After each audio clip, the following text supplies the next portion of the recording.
Hello বন্ধুরা, আমার চ্যানেলে আপনাদের সবাইকে স্বাগতম। অবশ্যই আপনারা ভালো আছেন। আপনাদেরকে আজকে হালকা পাতলা একটা ইলিশের ঝোল আমি করে দেখাই। চলুন, ফার্স্ট আমি একটা বড় সাইজের ইলিশ নিয়েছি। আমি ফার্স্টে মাছটা কেটে নিই। মাছের গায়ে আমি আঁশগুলোকে তুলে দিলাম, দিয়ে আমি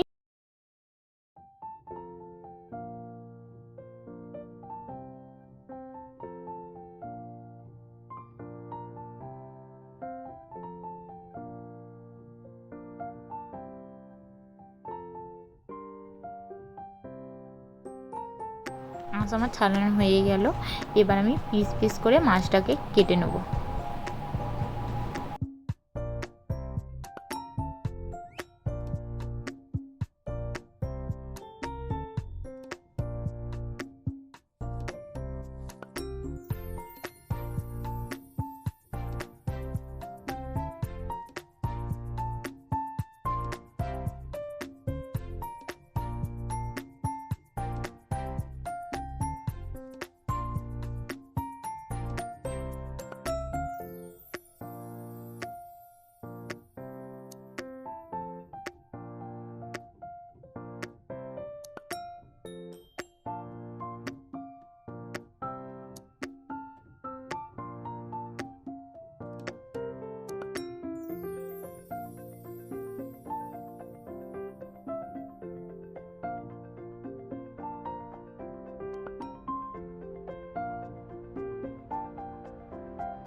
এবার মাছটাকে ধুয়ে এনে নুন হলুদ আমি মাখিয়ে নেব।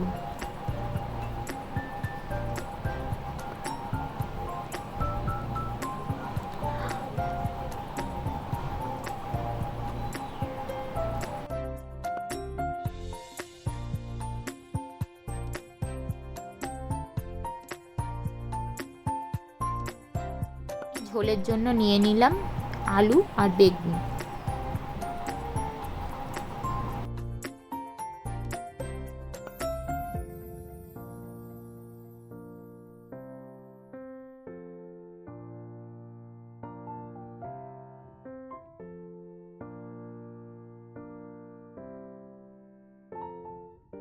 এদিকে কড়া বসিয়ে আমি মাছগুলো ভেজে নিলাম। হালকা করে মাছগুলো আমি এপিট ওপিট করে ভেজে নেব।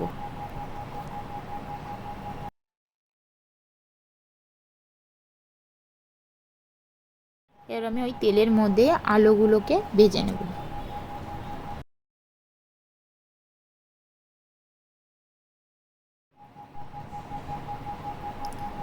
চলুন, আমার আলুটা কিন্তু ভাজা ভাজা হয়ে গেছে। এবার আমি তুলে নিই।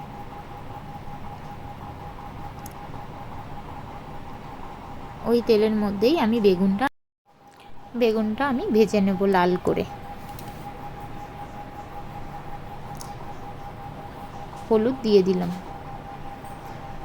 ভালো করে নাড়াচাড়া করে ভেজে নেব। বেগুনটা আমার ভাজা হয়ে গেছে, এবার তুলে নিলাম। কড়াতে আমি আরও একটু তেল দিয়ে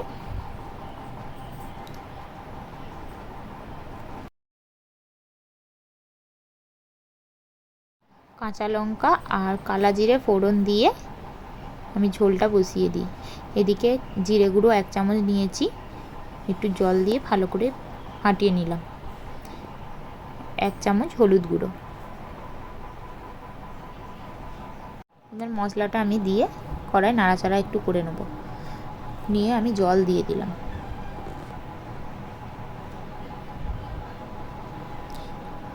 এবার আলুটা আমি সিদ্ধ হতে দিয়ে দিলাম, আর পরিমাণ মতো নুন দিয়ে আমি চাপা দিয়ে দেবো। কিছুক্ষণ ফোটার পর আমি ঢাকনাটা খুলে বেগুনগুলো দিয়ে দেবো।